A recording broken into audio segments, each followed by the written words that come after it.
On the fly. Yeah. So I'm just going to test it now. It's live, but we're just going to test it, of course. It's our new strategy. Make sure the sound is right.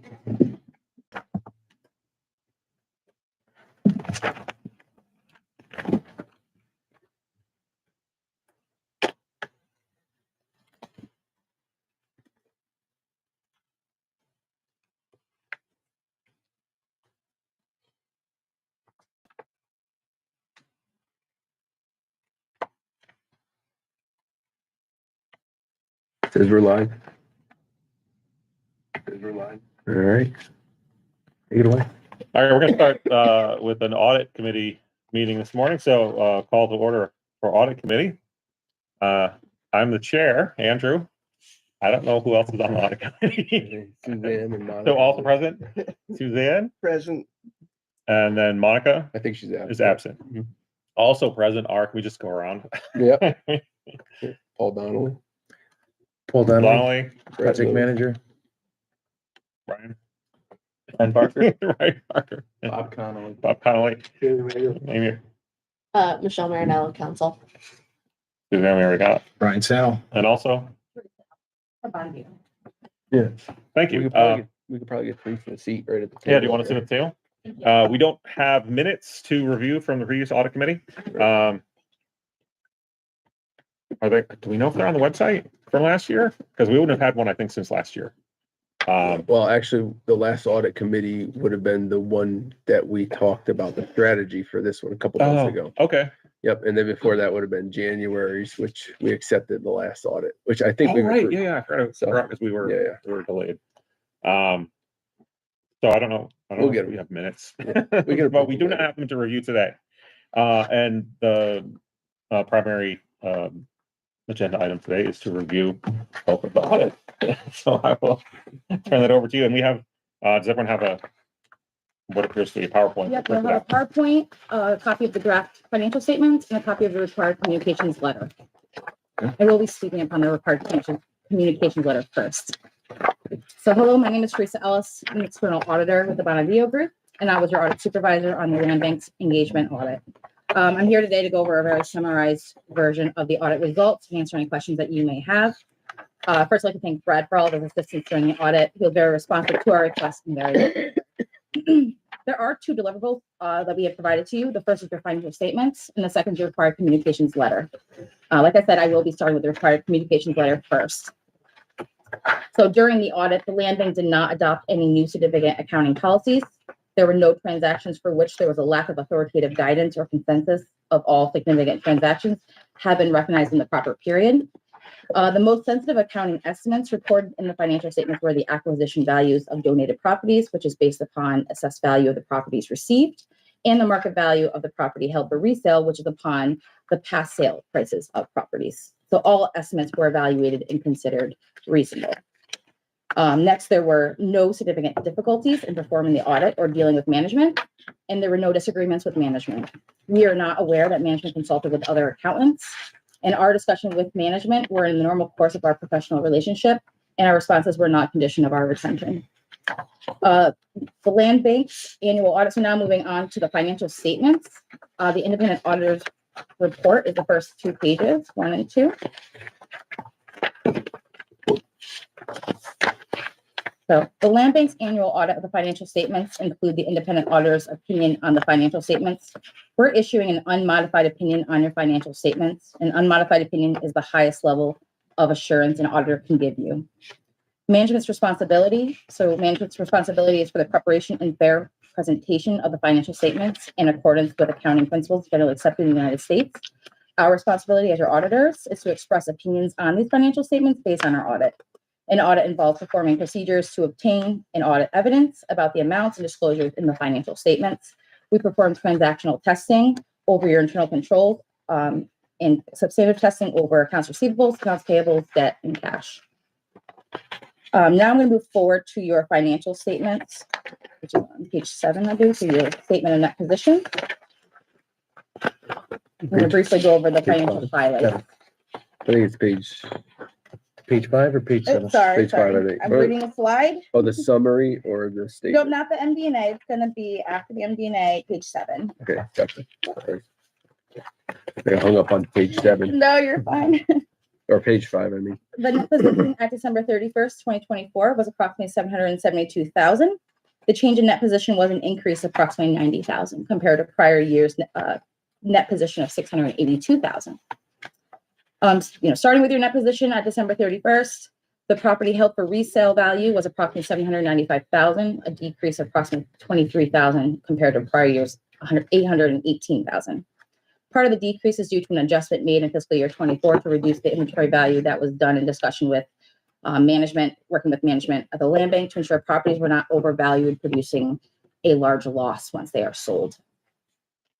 Cash was approximately 71,000 reported. Any amount above this is insured by the Federal Deposit Insurance Corporation, FDIC, which will be covered and was covered and collateralized with securities held in land bank's name and banking institution at year end. Your grants receivable in fiscal year 24 was approximately 50,000 compared to prior year's a balance of 0, increase of 50,000. That increase was due to the land bank entering the third year of the land bank initiative phase 1 funding.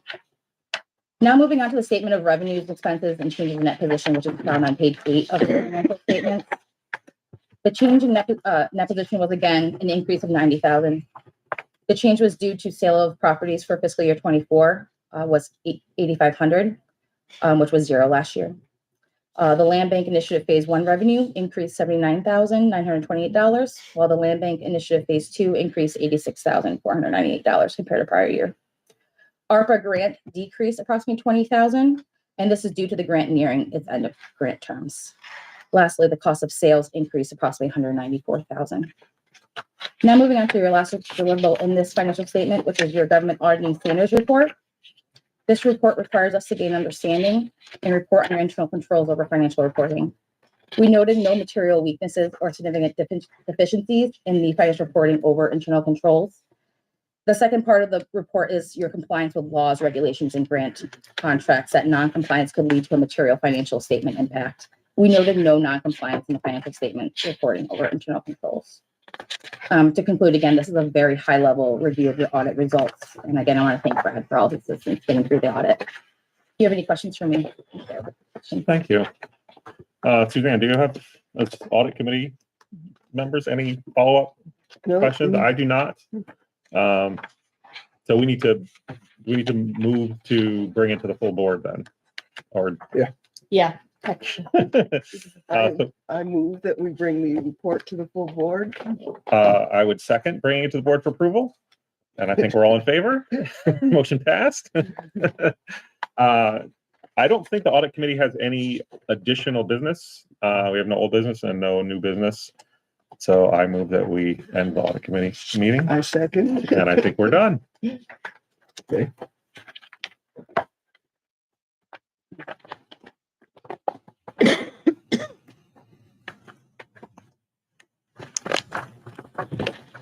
Morning, today is March 19th, 2025. I'd like to call to order the monthly board of directors meeting for the First Community Land Bank.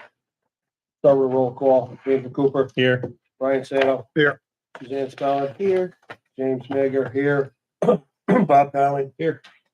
Brian Barker. Here. Absent is Tamara DiMartino, Monica Kuziewski, Seamus Donnelly. We also have Brad Lewis, Executive Director. Excuse me. Paul Donnelly, Project Manager. Michelle Marinello, Counsel. Therese Ellis from Bonadeo, and Reverend Burke. We'll start with reviewing the minutes for February 19th, 2025. If nobody else has anything, Secretary, could you please change line A to have Jamie Mager present instead of Jameer? Yeah, sorry. That's it. I'm here. Now you know how. I know Susan sent you an email. Susie. Jameer McGee. Jameer McGee. That's great. I will change that. Thank you. Other than that, I'm okay with the minutes. Can I get a motion to approve? Well, Second, Second. All in favor? Aye. So the minutes pass. Now on to the resolution to approve the audit that we just reviewed. Can I get a motion to approve the audit? All motion. And I'll second. All in favor? Aye. Aye. That motion passes.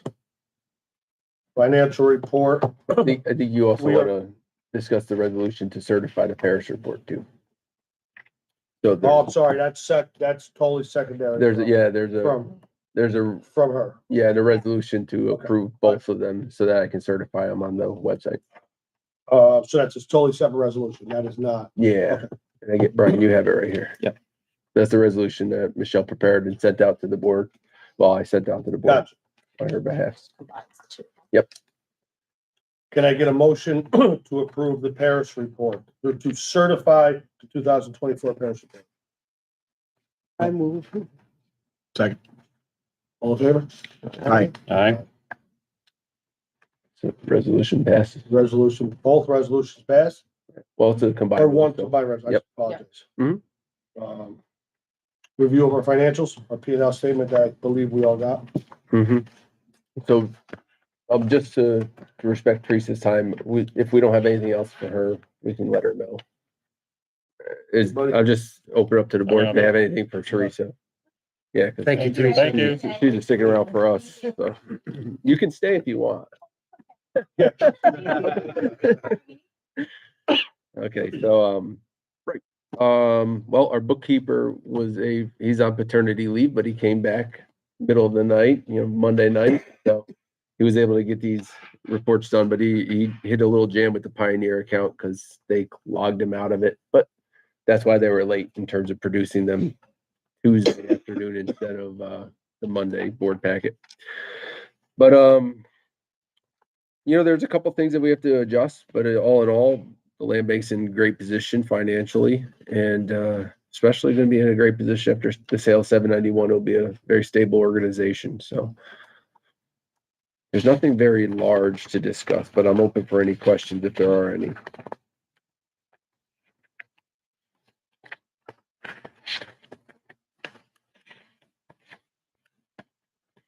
I can't remember where I saw it, but somewhere in the financials was a GoDaddy charge that was on the credit card, and I thought we stopped using GoDaddy. What are we What do we still use GoDaddy for? I think they do our web hosting, Do they do post our website? so the Okay. URL. Yeah. Okay. But I thought that's what they. Mhm. I thought we had issues with them in the past and we'd gotten rid of them, but Yeah. if we're not having problems, then whatever. I was just like surprised to see that they've probably been there for the whole time, but Well, no, I only just noticed. it's good to look it over for sure. We're using Tangent Web Services to update our website, which he's been doing a great job. Of course, for me, I like to make sure everything's right all the time, and so sending out the meeting minutes or press releases or whatever parish reports to have him upload them on the website, I was concerned that they wouldn't be timely, but he seems to turn things around within 6 to 8 hours. But I do believe he's using GoDaddy, and we had used them. In fact, before we went live this January, I would go to GoDaddy's website to update our website. So I believe, and there's probably a little bit more clarification that can be done in terms of our use of GoDaddy.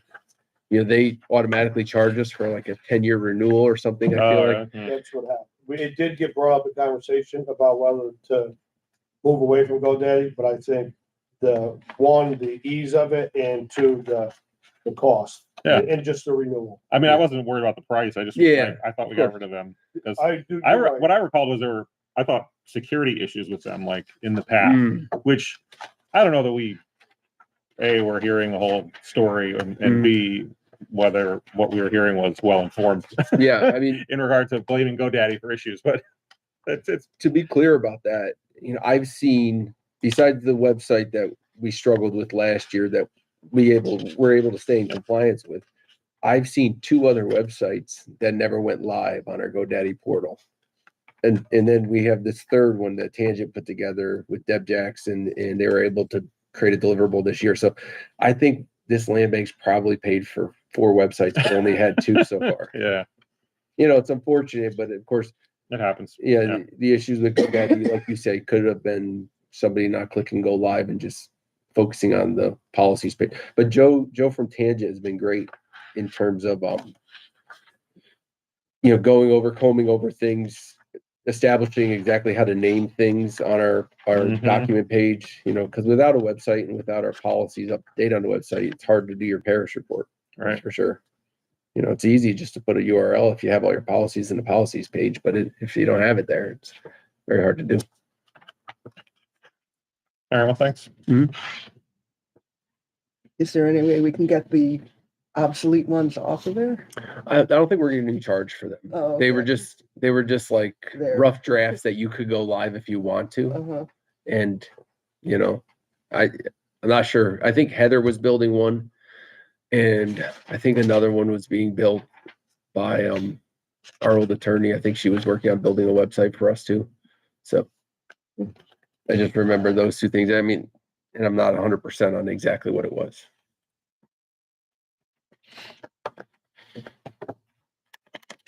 That's it for the review, financial. Brad, you want to go into your executive report? Sure. And so we have a bunch of things from the last meeting that I just wanted to go over. 791 River Street, the sale status. Maybe Michelle knows a little bit about it, but I think everything's moving forward from what I understand, except there was a question about title and environmentals. They wanted to know if we did a phase 1 environmental, and I'm not sure if we made it through that or not. I can speak that I got a text message last night from the old realtor, and I say old because they switched and we have to talk about that, but Leah texted me saying that I need to push everybody to get them to close. And I believe it's on the buyer right now. I'm not sure. I think so. I think that last I heard from Katie, that's kind of, we responded back of, here's kind of what we have, what we've done with the property. Mhm. And now it was kind of on them to make a decision. Yeah. If they do anything further. Right. Diligence. Yeah. Has there been an environmental done when the building got demoed? There probably should have been, whether it was done or not. I mean, we maybe inquire Yeah. with the city if it's on file somewhere. Well, I think if I understand correctly, we could go to the Department of Labor or the Department of Environmental Conservation and pull up reports. But I also think that the land bank has special privileges when it comes to demolitions. And I don't know if either was exercised, but it seems like it's a lot easier for a land bank to demolish a building in the state of New York than it is for a lot of other entities. But that being said, I'm not sure what happened. Pioneer potentially could have required it for the funding. I'm just saying, it might, there Probably was a bank likely. involved. Brian I, seems, I have no recollection of this Of one, the ESA. yeah. And I think Katie recommended that I just, respond with, well, she didn't really recommend, she said you could you could just tell them that if they want to do an environmental, they can. They can. And if they Let them don't do want to their do own an thing. environmental, they don't have to. And they can decide how they want to move forward. But I think that's what's holding it up. That's the answer. And, Yeah. I think she suggested the same thing, like there are ways that you could pull, Mhm. Publicly available information about the property short of doing the phase 1 Mhm. too. Right. Yeah. And so back to my initial thing is, I think it's on the buyer right now. And it's exciting to think that we might close. I mean, I feel like I randomly get a call and I'm going to have to pinch myself, but that we could close on this thing sometime soon. I'm just not sure that it's something that we as a land bank can do to make the buyer do something. So the realtor reaching out and saying that I need to push, I'm not sure. I responded by saying that maybe she could respond or talk to the buyer's agent and push them to accept the deal and move forward. Right. Yeah. But obviously the complicating thing is that Leah switched firms. And so because she switched firms, our contracts with CBC, not with the new group that she's working with. And so because this is locked up in contract, I think she's set to still get her commission because she got the contract before she switched. But if it falls through, I think that it's still a contract with CBC until we terminate, and they could have a new agent start showing it. And so I think that's the complicating nature of the angle that she's dealing with as the old realtor, because until this board switches, that we're in contract with CBC. Can you speak to that a little bit? Yeah, so when originally it was decided to go with CBC. It was not an exclusive. It's just on a per property basis. So each listing agreement is specific to the actual property that's being listed. So in this case, even though that team was the CBC team representing the property, so I think it was 791, and we may have thought about using them for 17 Park as well. Technically, that contract is with CBC. It's not with the individual agent. So to the extent that it was already under contract, I think probably per CBC's policies, it stays technically with that agent who was working it, but otherwise the contract is specific to CBC and not Leah and her team specifically. So, The listing agreement. the listing agreement, Mhm. yeah. So to the extent that, the land bank can obviously choose to stay with CBC, go to a different firm for other properties. There's no exclusive that CBC has to list like land bank property, or that team at CBC had to list Mhm. land bank property. Yeah, We did 791. Right, except for 791. which is already on the contract. and I think in our RFP, it said that we reserve the right to use anybody that responds to this.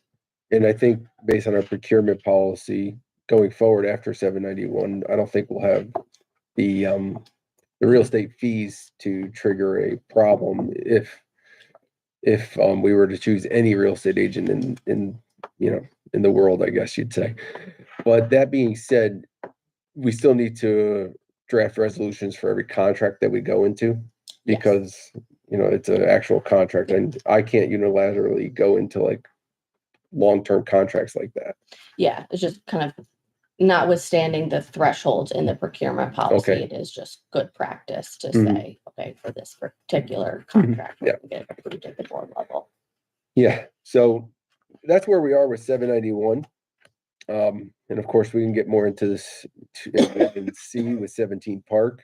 But real quickly, with 32156 Sixth Avenue, we did a construction inspection. They have a brand new roof on the building, and there's an brand new electrical panel that's inspected. And I saw a dumpster outside with rugs in it, so I assume they are getting ready to put in some more sturdy flooring rather than just rugs. That particular developer is moving along on that project, so it's exciting to see that.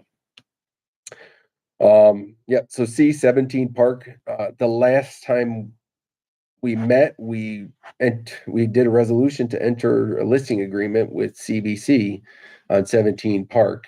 And so I really wanted to bring it to the board's attention that the team, that's a great way to put it, the team that was at CBC is no longer with CBC. CBC has given us another individual that has reached out and said, we'd like to pick up where they left off.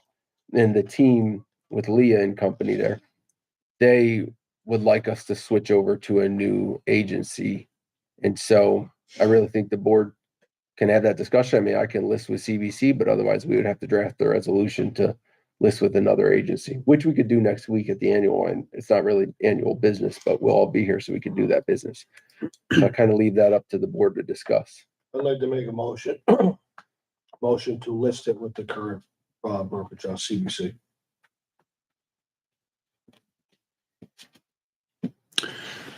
I'll second. Let's say that again. You don't change anything. We're not gonna change. Stick with the agency. So our contracts have to be with agencies, not with individuals, or it just depends on, yeah. With the with the broker. firm.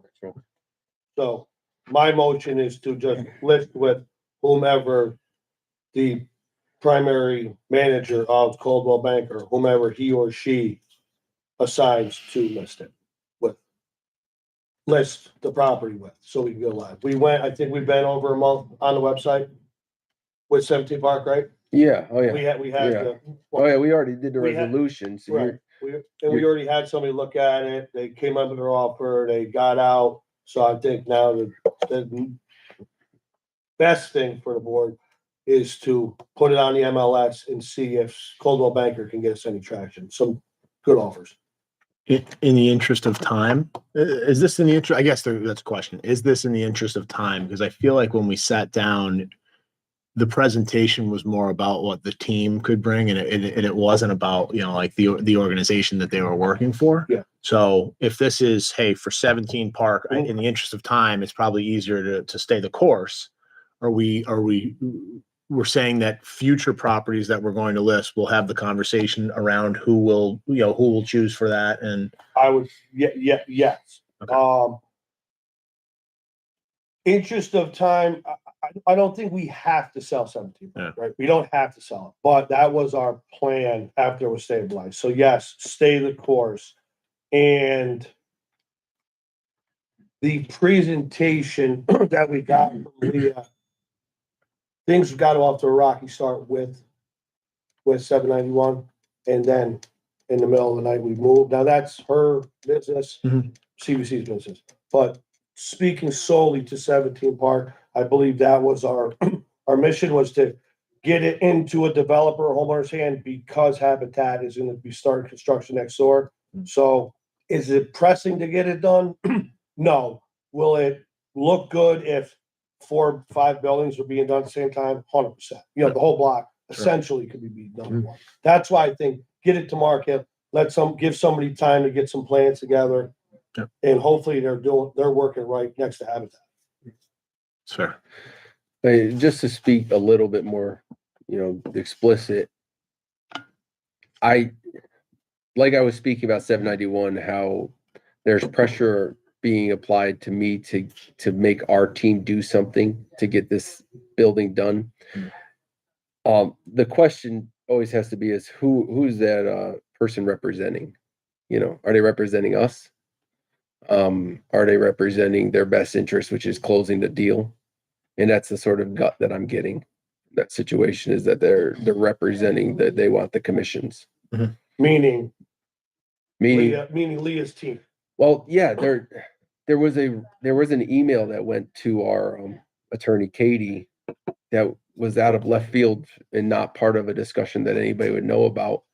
And then a phone call subsequently right to me that said, why are we charging our real estate fees to the buyer of the property? And that's apparently the story was that the other agent had told Leah that. And I'm not sure, but it just didn't make any sense why, if that was the case, if we were charging that why they wouldn't come directly, or Leah and the team wouldn't come directly to us. It just seemed that the break just seems like a situation that we could dance around, or we could just find somebody that's willing to just list it and do the transactions. So the break that she's making with CBC just seems like an emotional thing that I just personally is like taxing. Okay. Any other discussion? All in favor of awarding 17 Park to be listed by CBC? All in favor? Aye. Any opposed? No opposed, motion passes. Okay, D, 84 Ida Street. I had made an offer of 17.5 to the owner's wife because he wasn't there when I called. Immediately the next day, the listing that's on the MLS went from 80,000 to 65,000. So the owner had dropped the price, and I tried calling back and I tried texting, but short of going to the house, knocking on the door, I think they're trying to get a sale done for themselves at some level of price. But hey, if we can encourage somebody to get off of it and then we don't have to do anything, Yeah. then we can focus our resources elsewhere, and somebody jumps in and is able to fix that problem without us wasting resources. That's great too. So right now the update is I haven't heard back and I don't want to be a pest. Did you got to a $15,000 price reduction based on one phone call? Yeah. All right. I mean, I can't say it's my fault. No, As I'm the- just- as the you phone- know, It happened. It right happened. after. Yeah. It happened very quick. Yeah, if you were to go on that website on the MLS, the price dropped 15,000 after our board meeting, and I called them right after our board meeting. So would it be,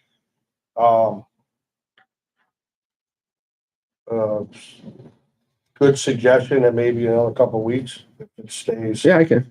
we just say, hey, Mhm. 22.5, okay? Yep, I can do that. Keep creeping up. Yeah. And see if it keeps coming down. Yeah, I mean, it's an interesting play, right?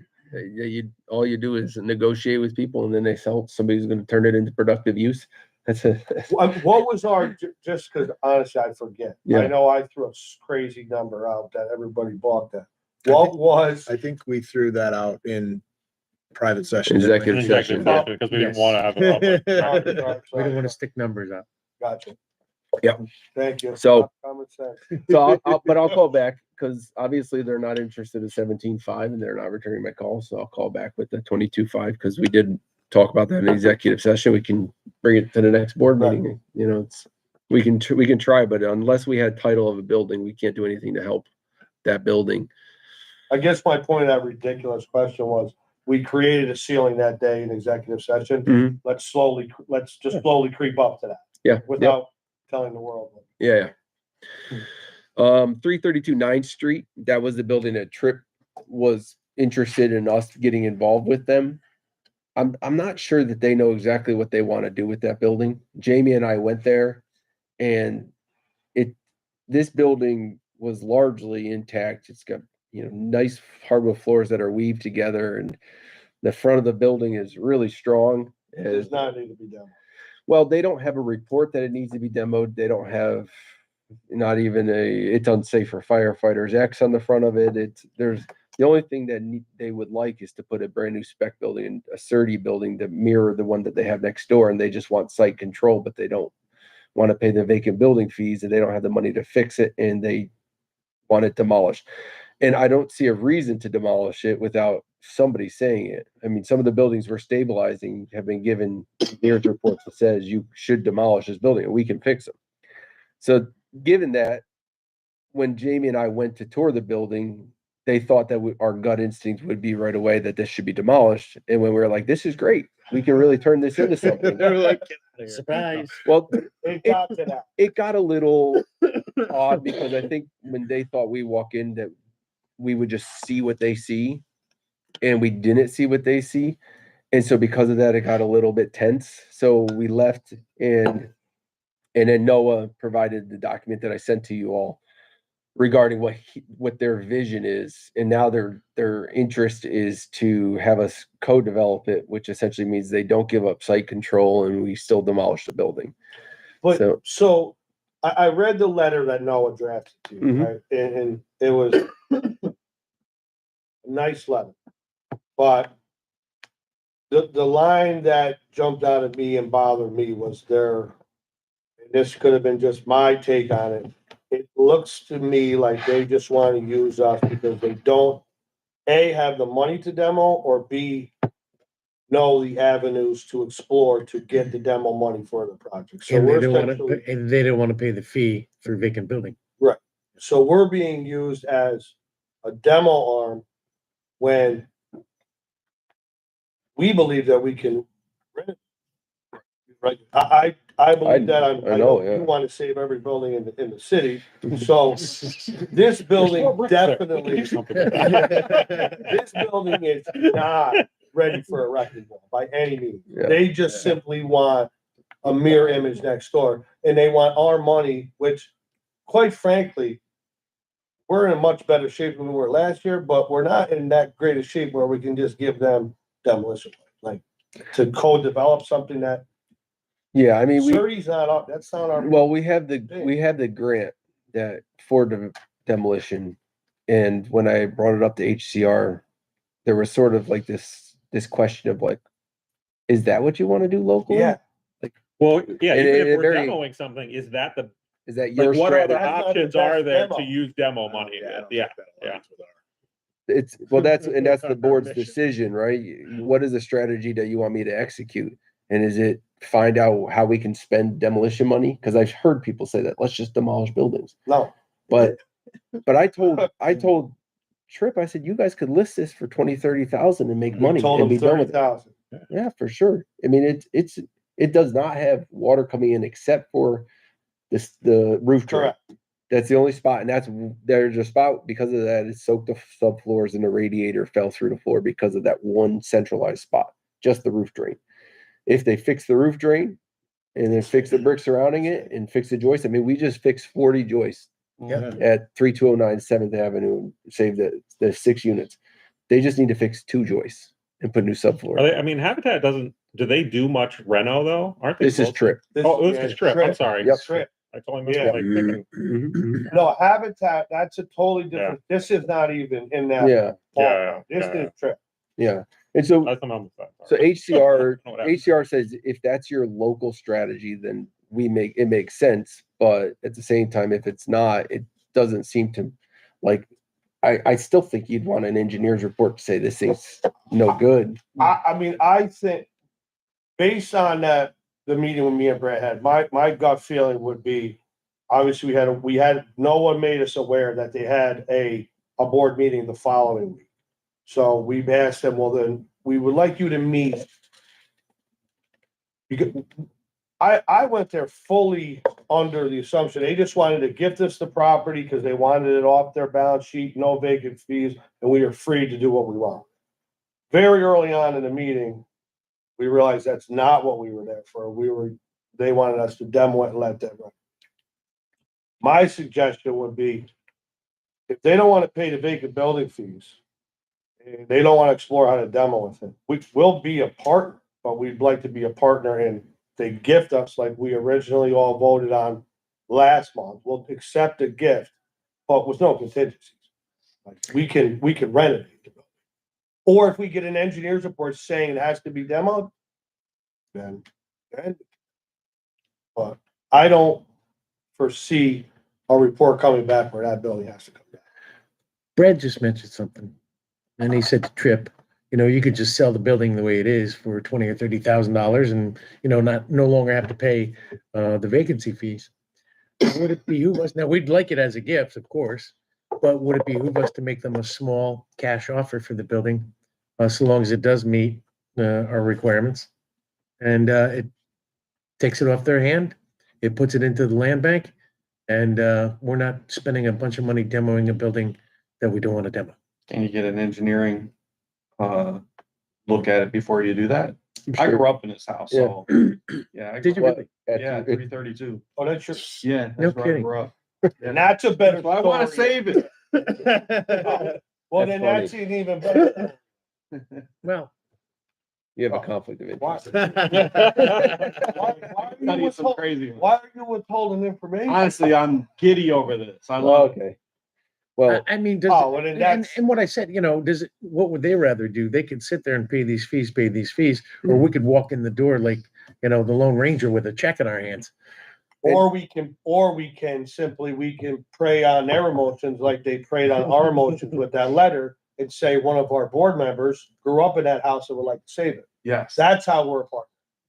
I'm not opposed to your offer, No, but I'm that's just just throwing it out there. that that's all. information, that's key right there. We I can mean, we would need to make sure that's still consistent with our strategy. right. Like, which I'm not saying it's Saving the not, building? right? Like, No, it no, is very consistent, but Smart, yeah. we'd want to make sure that's clear. Yeah, and we On a have passion grant project. money for, just to be transparent, we have grant money from HCR for acquisitions and for dispositions, or not disposition, for demolitions.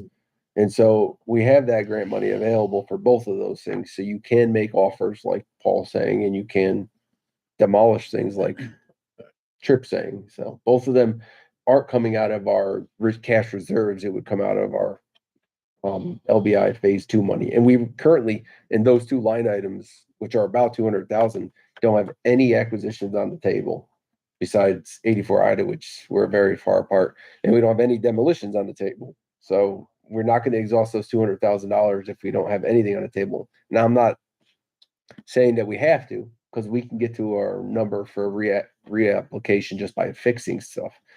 We need to spend 75% of $1.7 million in order to reapply for next round of funding. And so we can do that without spending the 200,000. We're just going to spend it all on the buildings that we're fixing this year. But certainly spending the 75% by spending some of the 200,000 would be easier too. So the 200,000 is a bucket that can be used for acquisitions. Well, it's and two demolition, separate or is it buckets. 200? It's like 100 and 100 Oh, or okay. 85 and 125, something like that. I think it's 125 for acquisitions and 85 for demolitions, but Okay. I'll give you the exact number next week Yeah, that's okay. at the annual meeting. I just think to the point you made earlier, you know, we replaced 40 joists in the shell of the Mhm. building. Mhm. I didn't go to this building, but I saw Great street project. view, Yeah, I that saw looked the amazing. pictures. Mhm. It doesn't pass the laugh test for me to say like, yeah, we're gonna demo that. Meanwhile, we've taken Right. 4 bricks and somehow put something. It doesn't add up. It Yeah. doesn't. It doesn't add up. So It doesn't seem like the same story. I would like to see you go back to them and say, we're not comfortable demoing it. That does not meet our mission, but we are comfortable taking this off your hands like we originally assumed. Okay. That's what I would like to see. Because then now you have another building you can bring back to life. Yeah. And it fits in with the street. Mhm. Quite honestly, the new Surrey or Serta building does not fit in with the streetscape. That building belongs on. Yeah, and something interesting that's a little bit inside in terms of the world of real estate is a brick structure like that. Yeah, I guess is worth like $30,000 more than a brick or a wood frame structure next door. The same type of structure. Nobody's Wow. building that 3/4. Yeah, like to building now. recreate something like that is so You much You more know, expensive, like right? if you were to go, so based on 3215, the sale of that building, and using comps, I guess the world of financing, like banks, value brick structures at 30,000 for a 2-family more than a Absolutely. wood frame structure. So the value of the housing stock to the city is higher just in the fact that, and then the 30 ones are just wooden, so they can rot real easily. Not only is the value as it stands higher, but the cost to get rid of the brick is higher too. Because your tipping fees are gonna Yeah, go, right? So if you're in a demo, so 10 times over. Yeah. They're more fireproof. All right, well, I'll relay that message, you know. We're on LBI phase 2, that's Hey, Paul. LBI Phase 2, for those of you who don't know, yesterday was a great day for the land bank. We had red X's removed from 3229 and 3236th Avenue, as well as 3209 and 3211 7th Avenue. In attendance and reporting were CBS 6, News Channel 13, ABC 10, Troy Record, and WAMC. Press coverage has been, in my view, pretty good. Update you on projects that we're working on with SHPO right now is 834 and 836 River, 3346th, and 871 River Street. We filed with Historic Preservation over the past few weeks. We've gotten preliminary approvals on all 4 of these projects, which just puts another pile of paper for us to assemble to HCR to get approval for the funding. In the meantime, we're also looking at architectural plans for each of these 4 projects. Brad has been reviewing those, and if you want to speak about those, it's entirely up to you. But those projects are in full swing. Finally, the facade program. We are assembling the remaining 5 projects of the 13 program to be sent to Historic Preservation for their preliminary approval. And then, of course, we'll have to ship those over to Community Renewal for financial approval. Real quick, does that include the sanctuary and the United Ordained Methodist Church? Yes, it does. Okay, so Yes, it we've does. done at least the Reverend, the project for the churches is in part of the facade it program. is. It is. Yeah. It is. And, Yeah. we don't have approval yet from Historic. Once we get that, then again, we move for the approval of the actual funding dollars. Yeah. But we're looking good. And then to speak on the architect, unless you have something. yeah, no, the numbers you said 5 and 13. You said that there's five. There's 13 total projects within the facade program. Out of the 13, we only have 5 more to package up and submit to historical preservation. So, But we have 13 eligible. Yes, Yep. we have 13. so we've Correct. done our paperwork for 8 of them, and we have 5 more to go. Got it. Well, this was by plan, just so everybody knows. We wanted to make sure that the land bank's projects Okay, came first, 834, 836, 3340, and 871. Because if I dumped 17 projects over at historical preservation, who knows when I'm gonna get anything. So if I package them differently, do it a little bit differently, I'm hoping for a faster result. And so far, that's to be going in the right direction. Yeah, and as soon as HCR approves it, then we can RFP it, the work Correct. for all of this stuff. So in conjunction with that, I'll speak to the architectural plans, which has been an interesting ride. It seems like that's the way everything goes here, right? So when we did the RFP for architects, we had about 13 architects show up and walk around, which I thought was real great. And I tried to be very clear that our goal was to get a building set of plans, and then Paul and I will do things like pick out finishes and that sort of stuff. And we wanted to keep it really best bang for the buck, most housing units for the dollars that we have. So we didn't really want to just demolish everything and move things around if we didn't have to, especially in buildings like 834 River Street, where you can go in and turn the light switch on and the light comes on already. You know, the building is largely ready to go, but there's certain code things that need to be changed to fix it. And so we just want to, you know, create those 3 units of housing there. But we told the architects where there's a more open, you know, layout, then you can go ahead and get more creative. In those 13 showings, a couple Fridays ago, it was the Friday, 1 week exactly before the bids were due. Friday at 3:00, one of the architects came walking through and said, I already have the contract for these buildings, 3 of these 4 buildings. It was ME Studio, and they had been paid for the legacy program, and they're waiting for the final. They have all the measurements done, the plans done, and they were waiting for the final building plans to be ready to go, and then they could submit their final building sets. And in fact, they gave me all the initial drawings, which I didn't know existed. And it was definitely complicating, to say the least. So we pushed the bid out another week and told everybody that we're working through figuring out what's going on with ME Studio, the design firm that already had 3 of the 4. And we told people to focus on 871 River Street, because that's the one we don't have anybody at least saying they have a contract for. In the investigation of the contract, I did find in a thumb drive something labeled AIA contract. So it's like Teresa gave us a thumb drive and I didn't know it existed. So we had a contract with them, and to finish it up with them is only like $3,000 a building to get the building plans. And so starting from scratch, we got bids anywhere from about $6,000 to $60,000. So certainly finishing the contract with ME Studio was much more wise with the money, and all the money that we invested already with the legacy program isn't gone to waste, because we're utilizing those plans that in the pre-development that work they've done. So they had already been paid. They've already been paid like Partially. 70 For per the work that they did. 60%, and their final deliverable is the building sets, which is what we want. So although it complicated the issue, glass half full, take advantage of money spent already. And Right. Yes. And yeah, they already have plans, they already have layouts. I mean, I added that, I uploaded that, Paul uploaded to the contract reporter, Joe put it on the website to say, like, when you're bidding, if you want to change your price, we already have these, This is what we have. we already had these Right. measurements. These are the unstamped And plans. so we own that.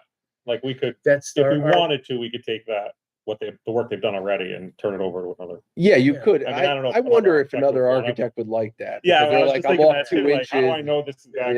Yeah. You know? It's, to answer your question, it's our work product. We Yeah, own it it. is Yeah. a product. Yeah, but- we've paid them, but they seem more than happy to finish it up. In fact, some of their plans already have the outlets where they're going, and we can honor the legacy program by utilizing some of the work that's already been done. So that being said, there was not going to be a resolution to award any RFPs because we're under the procurement for that, and we're already under contract for the other ones. So we're just going to go with the lowest bidder on 871 and move forward with the contract at ME Studio that already existed, that wasn't terminated. But I think Kate Kem, Yeah, She- Katie was gonna do an amendment just for the scope of work to kind of Yeah. firm it up, because it does reference some of the older program. Yeah. deliverables. and there's a form in architecture world that's like Yeah. a GI. Yeah, there's like a specific AIA amendment form you can use. Brian knows what it is. The only one. So I'll follow up with her.